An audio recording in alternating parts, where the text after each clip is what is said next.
You've been lied to about what true leadership actually looks like. Start warm-ups, you tell people to focus, you call out the player who isn't working hard enough. But a lot of times, that doesn't work.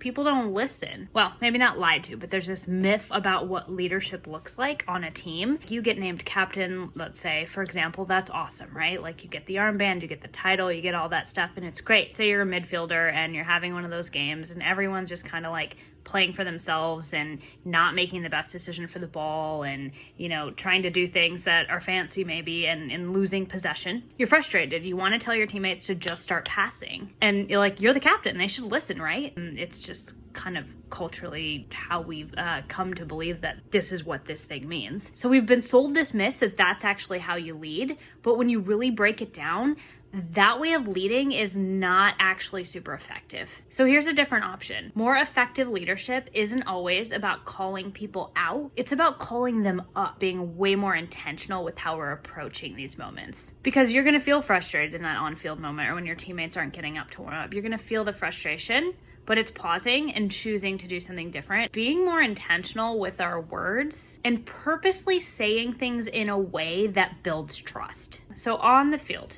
if I want my teammates to start connecting and passing more, right? Instead of just telling them that they need to pass the ball. Hey, midfielders, what we are doing right now is not working.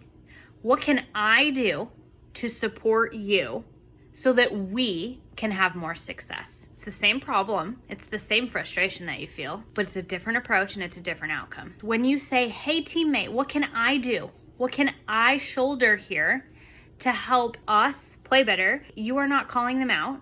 You are taking responsibility for being a part of this, and you are narrowing it down to the things that you can control, meaning what can I do? And you're asking them for their input. When you do this, it is disarming, right? When you just go, hey, teammate, you need to pass more, that creates resentment.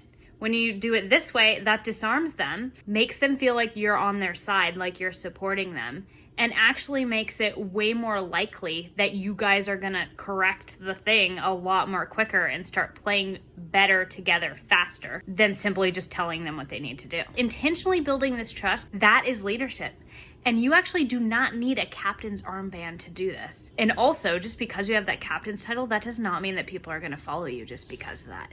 This is why people follow people, right? This right here, what we're talking about, it's that intentional trust building, bringing yourself into the equation, making them feel supported, and building those bonds on the pitch where you know that you have each other's back.